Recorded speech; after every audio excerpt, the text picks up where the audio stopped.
Good afternoon, everyone. Thank you for joining our webinar today, Best Practices for the Job Seeker, within our Back to Workshop series. My name is Liz Burke, and I am joined by co-host Andy Randazzo. He and I have been interviewing job candidates for many years, and we wanted to take this time to share our insight and tips with you and help you along your career journey. And we came up with the Back to Workshop series as a result of the uncertain times we all face. And we're offering these free workshops throughout the spring and the summer to help the business community and individuals. So we'll take a couple of moments to introduce ourselves. Andy. Hi there. Thank you, Liz. My name is Andy Randazzo. My company is HitState. We are an advertising marketing agency, digital marketing specialists, and brand marketing strategists. And again, my name is Liz Burke, and I have a dual background in broadcast journalism and public relations. I teach at Hofstra University as an adjunct professor in their Department of Communications. For years, I've worked on many public relations and crisis management campaigns, and I own the company Liz Burke Media, where I provide a suite of communications services to clients. So before we dive into today's webinar, we want to take a moment to share with you some of the upcoming workshops we have in our series. Again, they're all free. The next one is on June 18th, How to Use LinkedIn for Your Business. We will take a look at every angle of LinkedIn, how to create a company profile, the type of content that will resonate with audiences, how to post, the top trends and tips. July 9th, top tips in social media for business, where we will go over all of the different platforms that are essential in terms of Twitter, Facebook, Instagram, YouTube, and we'll tell you about those top trends and tips there as well. July 21st, how to launch an email marketing program. This again is for the business community. If you have an email marketing program that you want to enhance, or you're just starting one, we will go over the tools that are necessary to create one, the types of content that you should be putting out there to your audiences, how to schedule email campaigns. So we'll go over all of that. And then on August 4th, how to build your web presence. Whether you need a personal website, a professional website, or a company website, we'll talk about the tools for that and the best practices in that area. Yeah, and you know what? The next one that we're having, how to use LinkedIn for your business. Also, how to use LinkedIn to get a job. I think it'll be applicable to the people that are on this call today. Absolutely. So for today's webinar, Best Practices for the Job Seeker, we will touch on landing a job in today's climate. We understand how challenging it is now. Also searching for a job, the different ways to do so, and ways to show that you are the best candidate for the job. And we'll talk about specifics in that area. How to interview well, how to prepare for an interview, and then closing the job itself. Now, we do ask for the Q&A that you type your questions in the Q&A box below. As the webinar is going on, feel free to type your questions there. And then at the conclusion of the webinar, we will address those questions and answer them verbally. Okay, so let's get into it. Sounds good. So landing a job in today's climate, again, it's as challenging as ever. We're in a very turbulent time. It's difficult to even focus on something like this in terms of finding a new job. Maybe you are out of a job. We know that the numbers for unemployment are really depressing. So we want to help you as best we can. And much has changed in the job applicant process in recent years. It goes way beyond the paper resume, and there are several steps in the applicant process.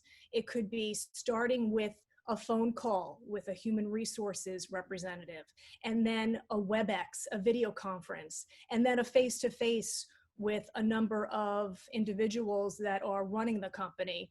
And then finally, hopefully, you get a job offer. But many steps in the process, you want to be aware of that, and you want to be prepared for each step. We've also seen that if you have skills in digital and or analytics, that is very helpful, and that is something that employers are looking for. So definitely demonstrate, illustrate that you have those types of skills. That is definitely an asset. Also, connections and references matter. So many of you have probably seen in resumes that throwaway line at the end of the resume, references upon request. That's really not used anymore. Employers want to see the actual references.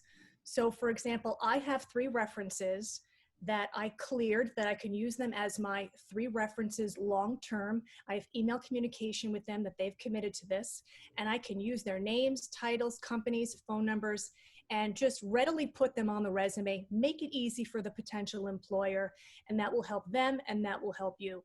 And nowadays, employers are actually reaching out to references to make sure that they have the right candidate for the job.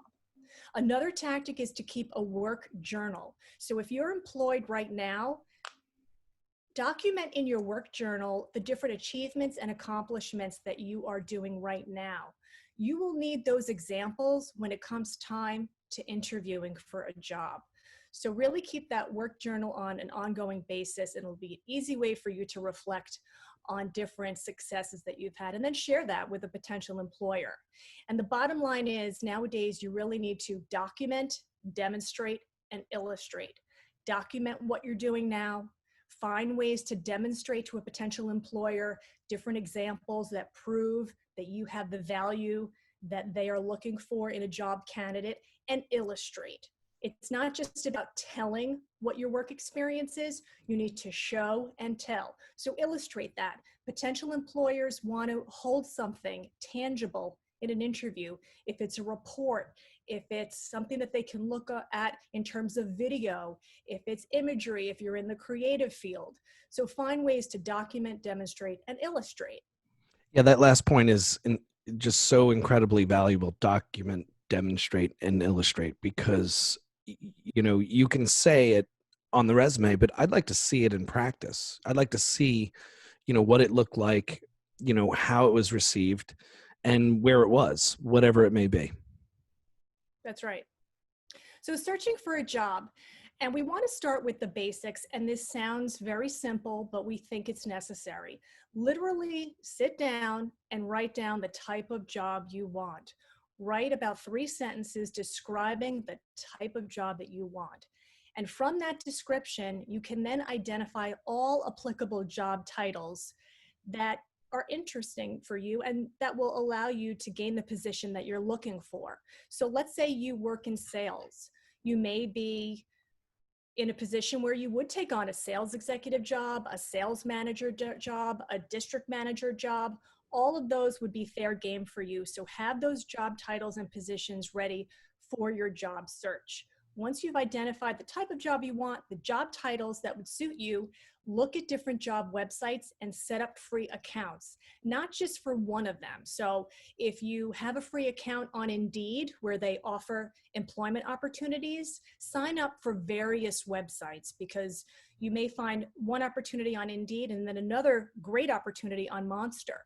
So set up a free account on Indeed, Monster, Glassdoor, Career Builder, ZipRecruiter. Look at all of them. They are really helpful. And then, of course, networking.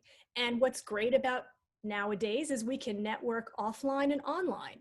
There's so much online networking going on within LinkedIn and other platforms and different forums. And it's okay to let people know that you're looking for a job. We're all in this together. Most people are unemployed, not because of performance. They're unemployed because the company was failing and didn't have revenue coming in, and they were forced to lay off people. Also, talk to family and friends. Let them know that you're looking for a job, the type of job you want, and you may find an opportunity through a friend of a friend, let's say. Also, sign up for different industry associations. You can become a member of the specific industry that you work in or you're trying to work in. Become a member of these associations. So for example, in public relations, I'm a member of PRPLI.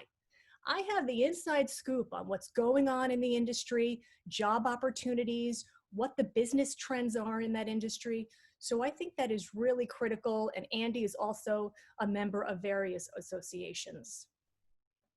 In addition, Facebook and LinkedIn groups. Now, in many cases, you need to put in a request to join these groups, But it's critical that you put in these requests. Very often you're accepted into these groups, and there are great conversations online through Facebook and LinkedIn where you find out what's going on in your industry, what opportunities are out there, who's looking for a job. Those online connections are really important. And then there's the recruiter aspect, which is also offline and online. And most of them you don't have to pay at all when you have a recruiter. They get paid when the candidate is hired for a job, and that employer pays the recruiter. So you can have a recruiter for free, and that recruiter will know your profile, the job that you're looking for, and will really help you through that job search process. Yeah, and I think it's important to note that use all of these when you are looking for a job, because you may find one's more successful than the other. So us as a company, we probably do 75% of our business through networking and talking with other business associates. You know, one of our largest clients, NHL, came from somebody that I just met at a party. They weren't necessarily looking for somebody like me, but we started talking. I went in a couple of times, and you know, we landed that particular project, client, and or job. So same thing applies, you know, when you're looking for a job. Talk to everybody about it. Hey, do you know anybody who's looking? I think that's really important to use all of these things. Just don't post on job sites. That's part of it.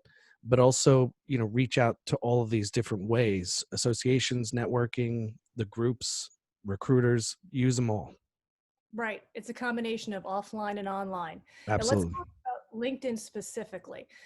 I would hope that most of you have a LinkedIn profile already. And if you do, you have this opportunity to take advantage of the jobs section, which is free when you have a profile. It's at the top of the page, LinkedIn jobs, and you can find out about opportunities there. Not only that, you can set up alerts, as you can see on the lower left of the screen. You can set up alerts for specific job titles and positions per area, per city, and then you would get email notifications and notifications in your LinkedIn feed about these job opportunities. So literally, these opportunities are coming to you once you set up the job alerts through LinkedIn.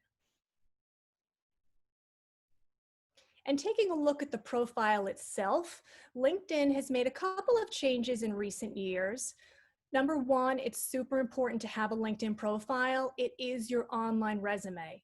Every adult has a paper resume. You need to have a LinkedIn profile. And they've made it a lot easier for people to set up a profile. What's also important is to have a headshot. It doesn't necessarily have to be a professional headshot, but you need to look good. You need to look professional. It cannot be a casual shot. It cannot be a shot taken with your pet. It has to be professional. And according to LinkedIn, a profile picture can get you up to 9 times more connection requests just by having an image. And then you want to have your headline. You want to have a brief summary about yourself, which I'll get into in a moment.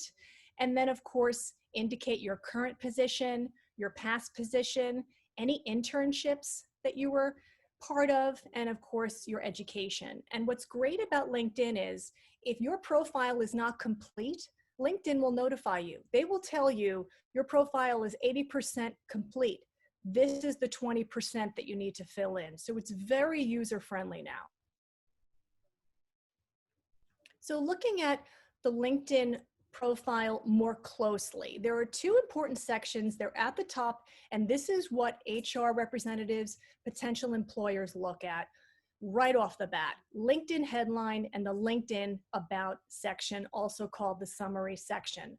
So on the right-hand side of this screen at the top, you see the headline, Motivated Job Seeker at John Shoemaker Industries. It's okay, it's perfectly acceptable to say that you're seeking a job, and right away people know what the status is for your job situation. Definitely put yourself out there. It's a good thing. And then underneath, I just took a screenshot of my profile. My headline is simple. You only have a certain amount of characters, so I go right into the titles, what I do, from adjunct professor to reporter to media specialist. And then underneath, a snapshot of my about section. Indicate what your skills are, what your work history is, and make sure to put in the tactics, the types of skills that you have experience in. That is critical. So just by seeing the headshot, by seeing the headline, by seeing the about section, that will prompt someone to look deeper into your profile. So make sure to have that headline and about sections filled in. Our professional bio is another piece in this job candidate toolkit, and it's a one-pager, and it can be used on a professional website. It can be used as part of a job applicant packet. Again, you want to include a photo of yourself and the most important information first: name, job title, and your responsibilities. And this one pager is an opportunity to highlight your achievements and accomplishments, a very positive profile of yourself, and just try and find a way to show some personality if you can. Also include bullet points that are concise and to the point. You don't want to go into too much detail. Again, it's just a one pager. And include links relevant to you.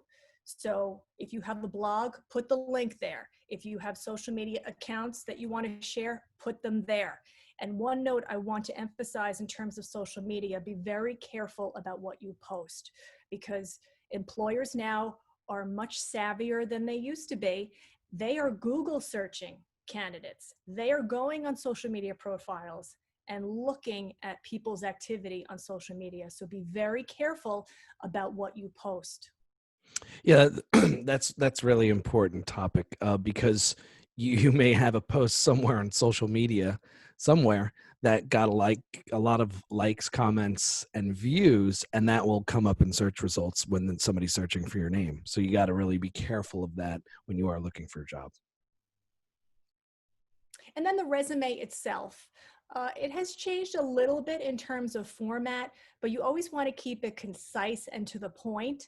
What employers are looking for also is not only what you're looking for in a new job, but what kind of work experience you're looking for in the future, in your next job. And make sure that your resume matches what is required in the job listing. So that means you may have different variations of your resume. One resume, let's say for a sales executive job, another resume for a sales manager job, and you want to make sure that they match. Nowadays, it's not that common that you have one generic resume. You do have to alter it for different job listings. Another important point is keywords in your resume. And Andy, I know you want to talk about that. Yeah, that's really important. So, you may have a general resume that you have on, Monster, Indeed, and sites like that you don't change. But when you are applying for jobs, and let's just say it's the top 20% of the few jobs that you are looking for, it's always important to make sure you put in keywords that are referencing the job at hand, right? So let's just say it's a UX UI web designer, right? Make sure in your resume, if it doesn't have, make a duplicate, and in that resume, make sure you have the keywords UX UI in, as much as possible, without really stuffing, like keyword stuffing. But make sure you have it in your profile. Make sure you have it in some of the job descriptions. Make sure that you have it in there, and then keep that as a separate resume. That could be a resume that's UX UI, or maybe it's something else. But whatever it is, and keep those on hand whenever you do apply for another job, because these algorithms that these companies have, they go through hundreds of resumes, and the ones that stand out are the ones that have the keywords that are associated with that particular job, right? So if you want to get past all of the other 250 resumes that got posted for that particular job, make sure that you have those keywords in there as much as possible. Great. And then just continuing with the resume, this is a look at two different formats. On the left, it's more of the old traditional version that is not really used anymore. And on the right is more of the modern version with a nice solid header at the top. We have the large column and then the right rail, the right column that lists key skills that this person has, and then the experience education on the left. So keep in mind, you want the look of your resume to look modern, professional. Find ways to do that. I'm even seeing resumes with a headshot on them, which I think is great. Also, the objective section of a resume has now changed to a summary section. No longer do you see objective, that short paragraph at the top. It's now a summary. What is the difference between the two?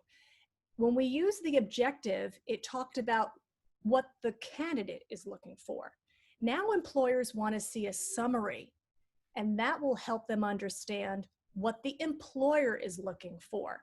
So putting in that you are a highly valued employee, that you are the type of person to roll up your sleeves, you're a team player, and include in that summary at the top your specific skills that relate to that job listing. Of course, include your work experience. And if you just have internship experience, of course, include that and be pretty detailed about the type of skills and day-to-day work that you did at that internship. And also include different areas and specifics that you learned through school in college. There are many capabilities that you learned in college that you can put on your resume as well. Resumes also need to focus on the client experience for some industries. You don't have to necessarily call out the name of the client, but talk about a successful client experience in bullet points in your resume and make it results driven. So how did you help that client and what kind of results came out of it? Is it a certain statistic you can put in your resume? Is it a certain revenue generator, a monetary amount that you can put in your resume that helped that company? Employers also like to see that you can collaborate, that you can work in teams, that you can lead a team. So make it very team focused and try to include examples. Yeah, very important. I mean, even just looking at this, who wants to hire the guy on the left as opposed to who wants to hire the guy on the right? Now, if you Right. can't design a more appealing resume, there are online resources that have templates that you can just copy and paste and put your information in there. And or, I'm sure you know a designer, whether it's in the profession or in college, that can design a resume for you so it just looks more organized, more appealing. The resume. I think that's really important because people are looking at these resumes. Right. And also make sure that there are no typos in your resume. When I see typos in a resume, I toss it in the trash. I don't even look at it. So proofread your resume, have someone else or maybe two other people look at your resume. We don't want to see typos, mistakes. That's not a good impression of you. So make sure to proofread them. Yep. And then we want to touch on the professional resume website component, which we're seeing more of. And especially now in this online world that we're living in, over the last couple of months, a lot of people are putting together a professional resume website. What is that? That's a one-stop shop. An employer can access that website and see a person's headshot, name, title, experience, social media links, any kind of video links, any kind of portfolio, pictures, bio. All of that can be on this website. And it doesn't have to be an extensive website. It doesn't have to be a multi-layered website with a lot of pages. It could be a one-page website where you have all of this great information and you can simply send that link to an HR representative or an employer. And we mention here just a few tools that can be used: WordPress, Wix, GoDaddy, and there are others, but these are primarily the top three. And they're pretty user-friendly, especially if you're creating a one or a two pager in terms of a website. Yeah, and if you don't have your domain, make sure you go buy it right now because that's important. Like I have andyrandazzo.com. I even bought my kids, their websites with their respective names. So just make sure you have your name, and if you don't, get creative. Maybe it's your last name and something creative, or maybe it's your first name and something creative that what you do. And the best thing about this is that all you have to do is point people in that direction. And again, it can have downloads of your resume. It could have things that that you're up to. It can have video. I think this is incredibly important. If I think if you don't have one of these, you have to get your own personal website. I think it's more, for me, I think it's more important than the resume. And at the college level, what I've seen as an adjunct professor for many of the classes, it's a requirement for students to have this. So they are prepared when they graduate to share this type of website with potential employers. Also showing that you are the best candidate, we talked earlier about the importance of documenting, demonstrating, and illustrating. How do you do that? First, document, keep a work journal at your current job so you can document your successes that you can talk about later in an interview.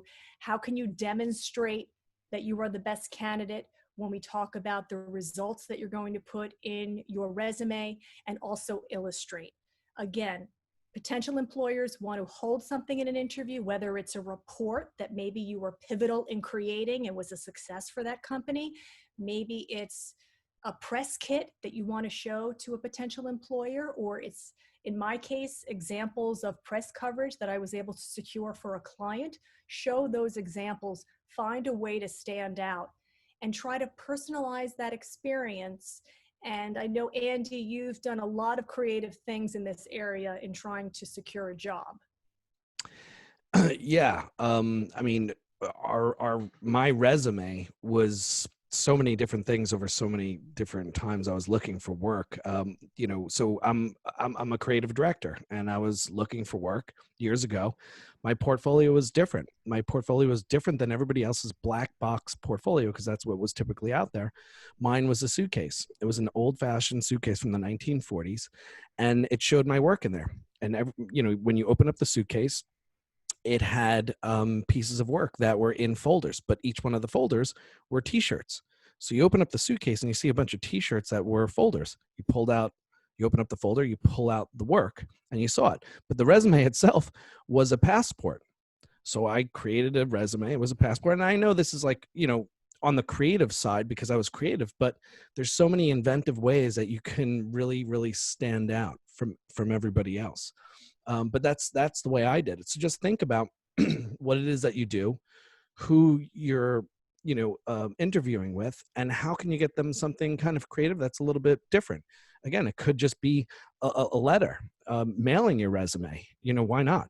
I mean, yes, sure, they're getting hundreds of resumes online, but why not mail your resume? If it's a company that you really want to work for, tell them about how much you love the company and how much you would love to work for them. So there's a lot of different ways you can have your resume. And video, oh my god, video. And that's another reason why you should have your own personal business website when you're looking for work, is you can have video up there and personalize it that way.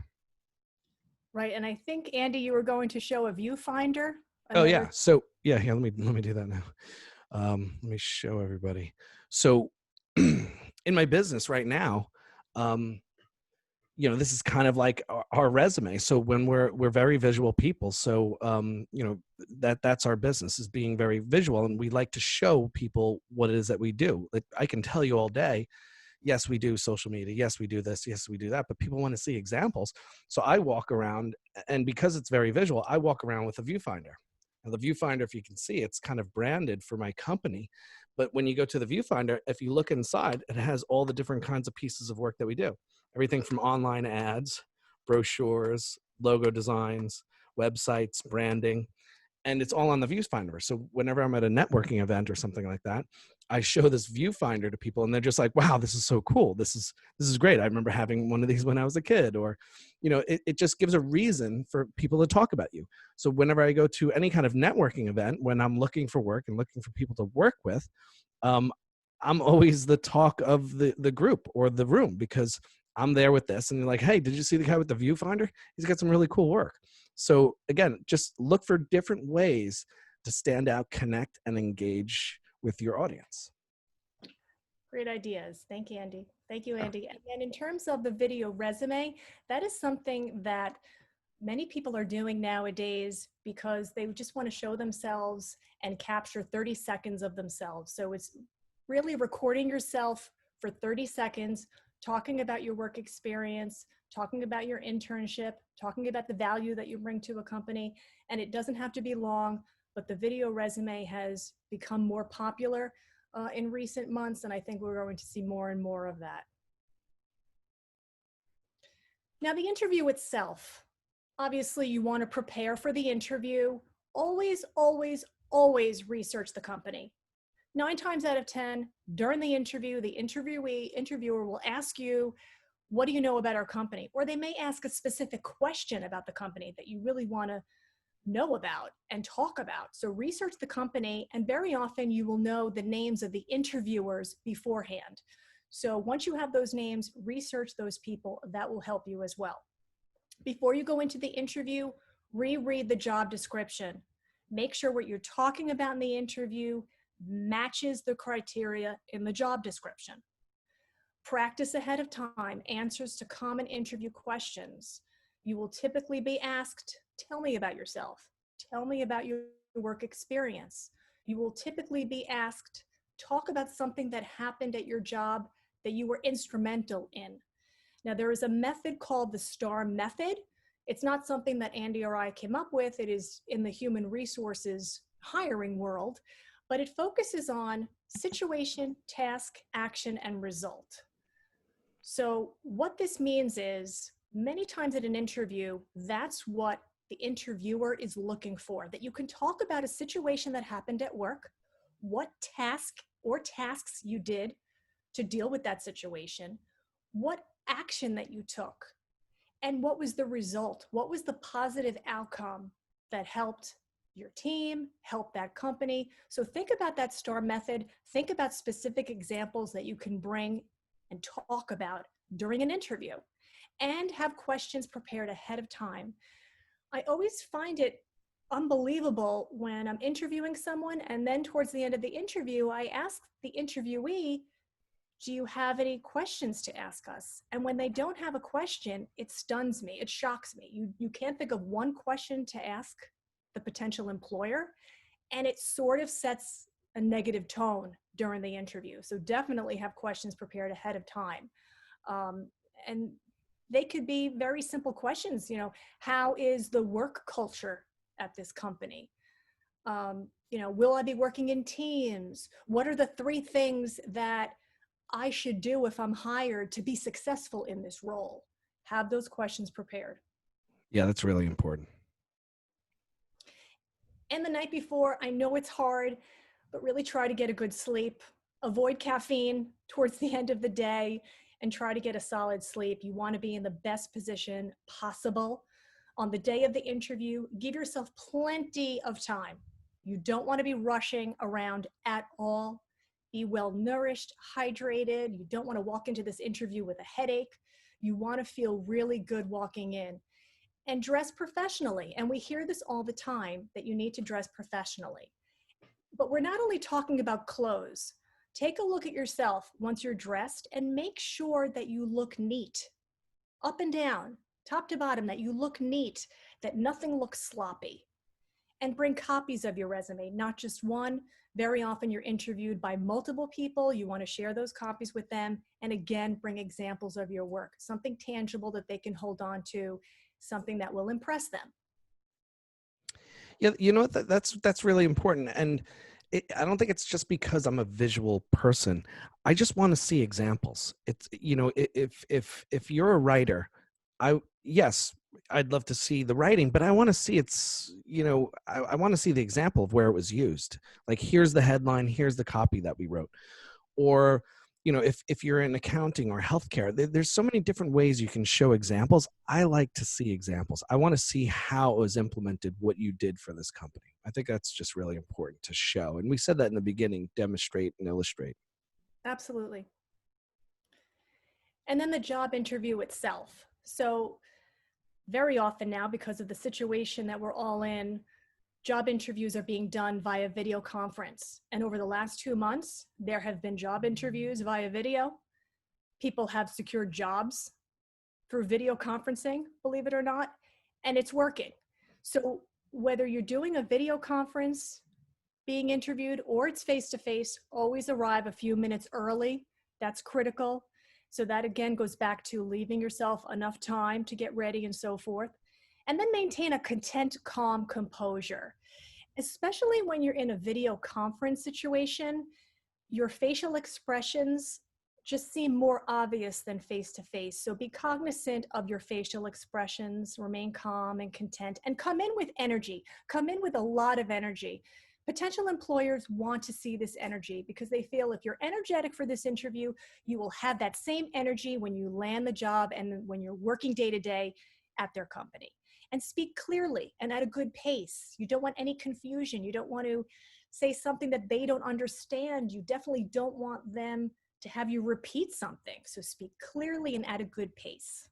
Yeah, this slide's really important because I think the way I look at it, I think half of hiring somebody is the resume and what they've done, where they went to school. I think the other half is personality, to be honest with you, because you could have two resumes that are identical, but if somebody comes in and they're just like, "Nah, okay, hey, how you doing?" and then somebody else comes in with energy and has a good attitude, everybody, people are hiring them like 10 times more than somebody who doesn't have, a lot of energy and is passionate about, interviewing at that particular company. Why do you want to work there?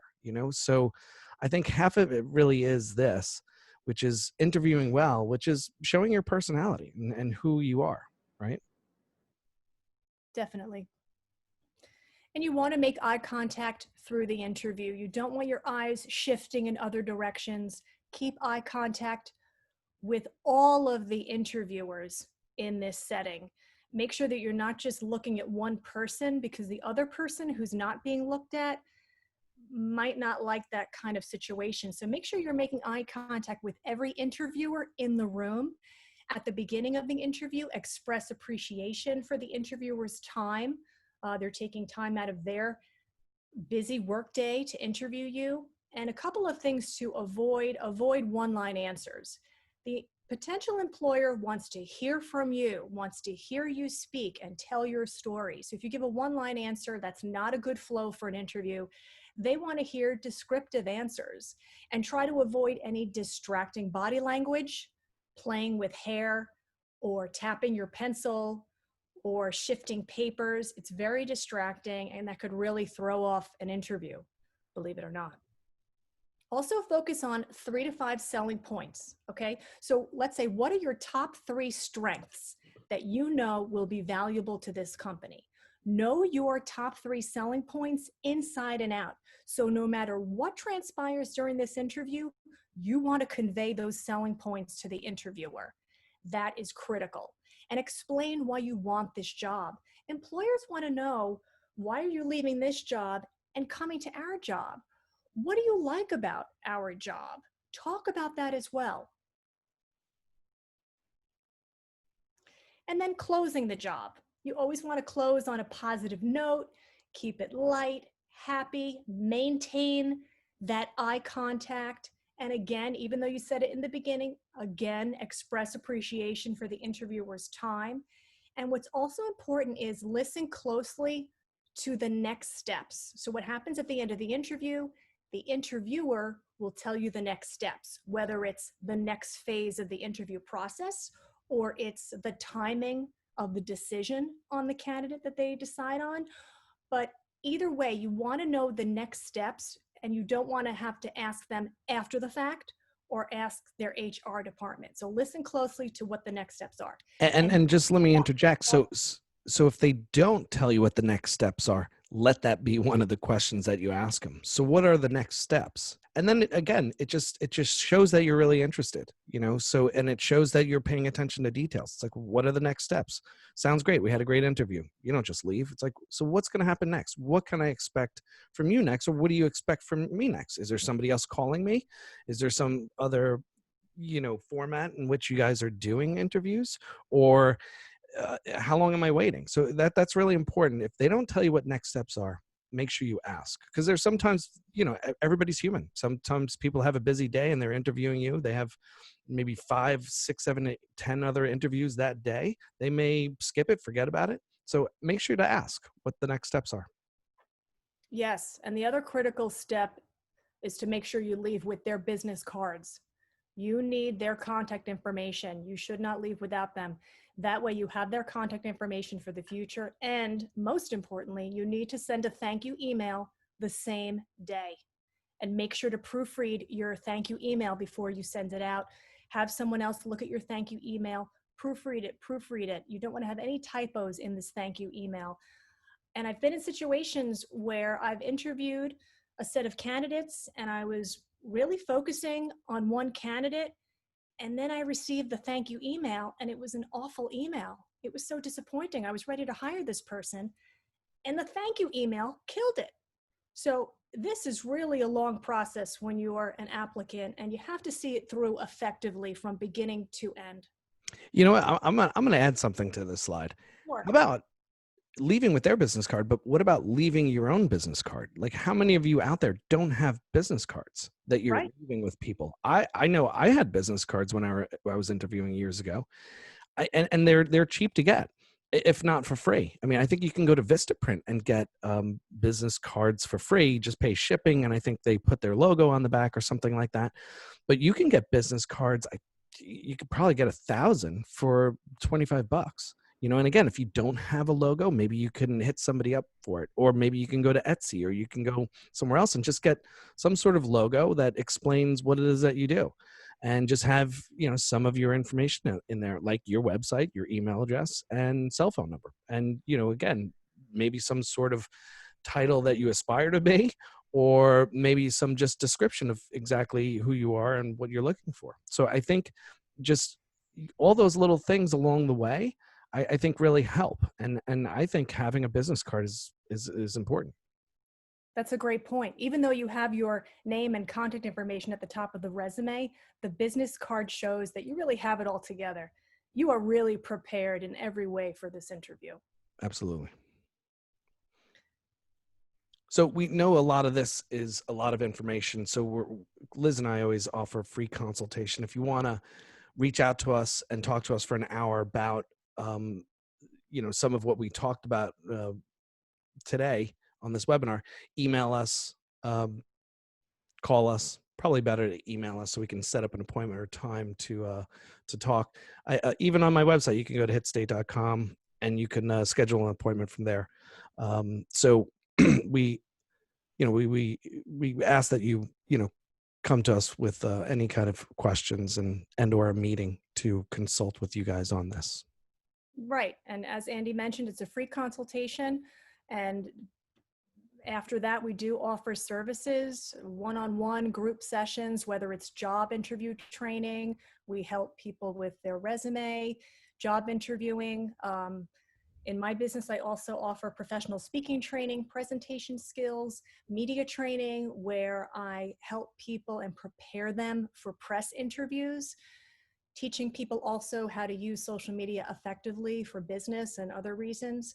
Public relations is another service I provide, and crisis management.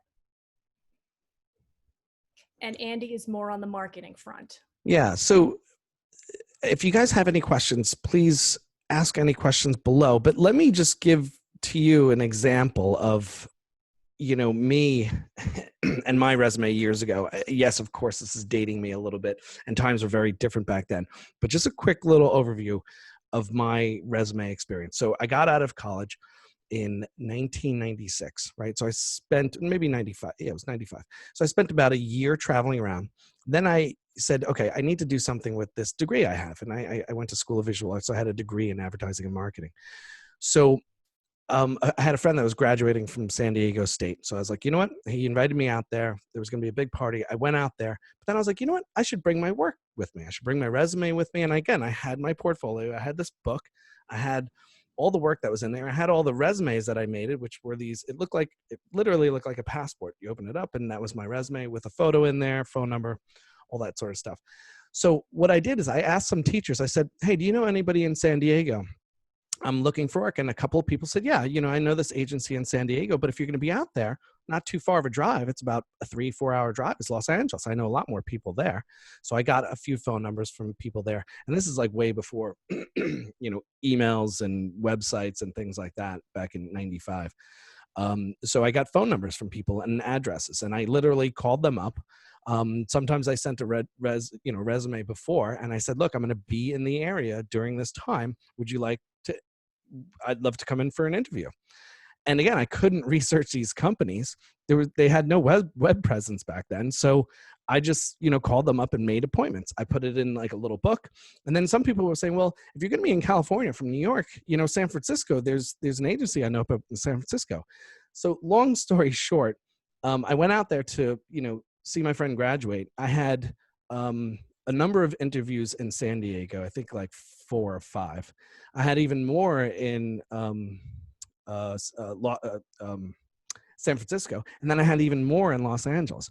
So in 2 weeks' time, and I changed my schedule because I was only going to go out for like a week or so, but I changed my schedule, from 1 week to 2 weeks, and I had 34 interviews in 3 cities in 2 weeks with no cell phone, no website. All I had was a map and a bunch of quarters in my pocket. So talk about like, tenacity and persistence. And, that's how I was getting to these places. I had a map. There was no MapQuest. There was no Google Maps. There was no Siri. There was no cell phone. I had to literally stop on the corners and find, my paper, find out who I was interviewing, get the phone number, call them up. It's like, I can't find your office. Where are you guys? And I would say out of those 34 interviews, I think maybe I was late for like 2 or 3 because, traffic and Los Angeles and blah, blah, blah. But, I really wanted a job. And did I land a job? Yeah, of course I did. I had, out of those 34, I had 8 prospects. I had 3 that wanted me and 1 that I landed in Los Angeles. And I, started working there back in 95.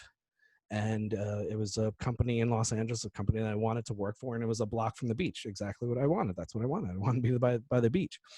So, that's the kind of, work you have to do to get things done. And, back then it was a little bit different. Now you would think it's a little bit easier, but it's very flooded. So how do you stand out from the 250 applicants that are out there that are fighting for the exact same position that you're fighting for? And that's what we're kind of going through, is make sure that you have everything buttoned up, and then make sure you stand out, whether it's your personality, whether it's your website, whether you have a video, whether it's the personal letter that you send them. Thank you so much for, interviewing me. Not just an email. We take note when people mail us stuff too. It's like, wow, this person took their time. We had this one woman that we hired because she had her own stationery. She had her own stationery, her own business cards, and she sent the resume on her stationery. And then, it was the same. She had a card that had the same logo on it and everything. I was like, oh my God, like everything from start to finish with this woman that we hired was just brilliant. It was perfect. It was totally buttoned up, and we hired her to do some of our social media.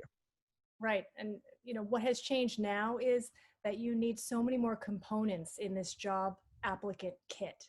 So you need all of these different things now to stand out and to be creative. And you did not give up, Andy. Right. You can't. You did not give up. I knew the company I wanted to work for, and that was the company I worked for. There was one that I really, really wanted to work for. I didn't get that job, and that was Gray Advertising out of San Francisco. But you know what happened? The person that ran that particular group, he wrote a really, really nice note to me saying, oh my God, great book, signed this particular person. And I still have it today, that note in my portfolio, because he was just like a famous, world-renowned designer out of San Francisco from Gray Advertising, which is like one of the biggest, best advertising agencies, I think, in the world. But great. So we have 2 questions. Andy, you can answer this. Sure. The process of purchasing a domain for a website, and is it expensive? No. You can use and go through Wix. You can use and go through GoDaddy. I think it's like $11 for GoDaddy for the year, is buying the domain and owning the domain. Then you get into hosting and actually building the website. WordPress is for free. You can just get some free themes, but purchasing the domain itself is so inexpensive. It's $11, $12, $15. You can make that, working an hour at, a restaurant as a waiter or something. So it's really inexpensive to have some of these things. And I think even GoDaddy offers a free website building template and kit. I think it comes with a certain amount of hosting and things like that, but there's a lot of free resources out there. I know Google has a place where you can build your website for free. If you have the domain, it's for free. but it does cost a little bit to own the domain, but they offer a certain amount of hosting for free, which is great. Good.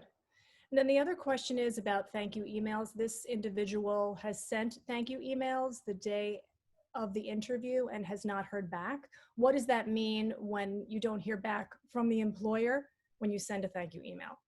And in my experience, some employers do not respond to a thank you email because maybe they don't want to get your hopes up that you landed that job. Just the fact that you sent the thank you email, the potential employer sees it. They may not answer that email for certain reasons, but they see that email. So just because you don't receive a response doesn't mean that you're out of the mix. Yeah, and I have maybe even a different take on that too, which is kind of fun. But again, this is something that I would do, and maybe people would like it or not like it if you're an employer.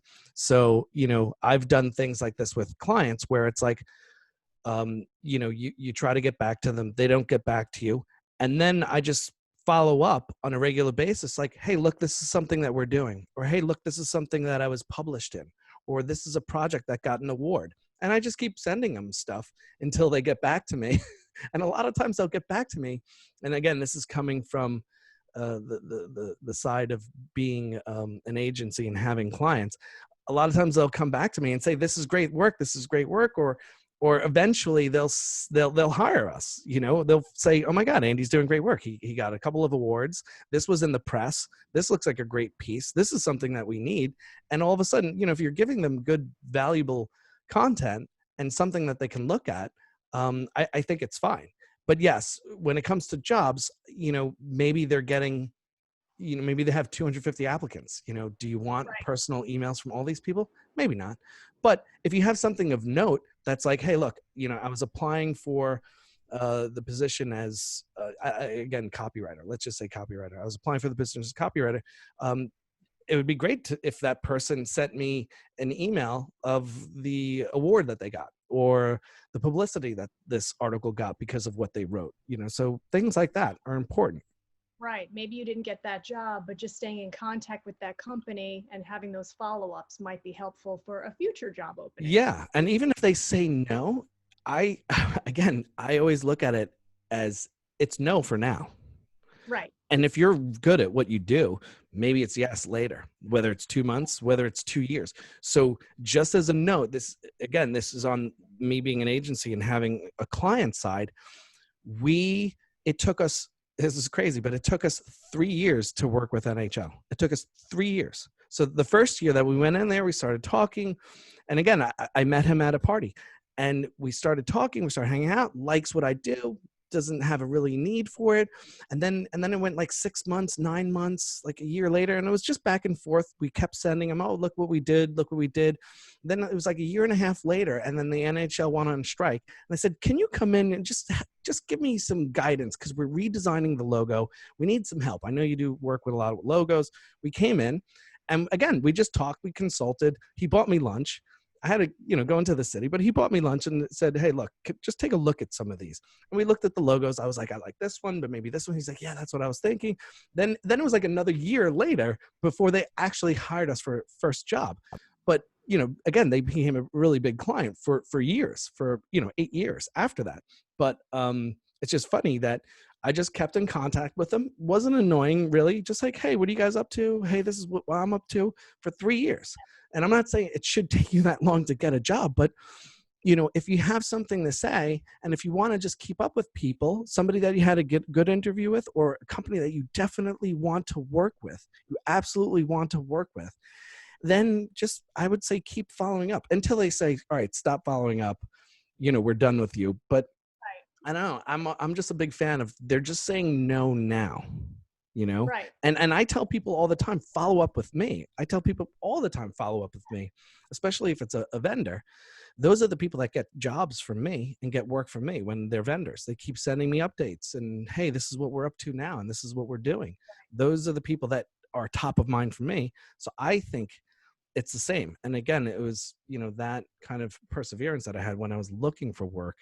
I mean, I tell people that story, they laugh. They're like, 34 interviews in 2 weeks in 3 cities, with no cell phone back in 1995. It was just like Yeah, crazy. But you got to want it to get it. that's that's right. So that wraps up the questions for the webinar. If anyone has questions in the future, you can email us directly.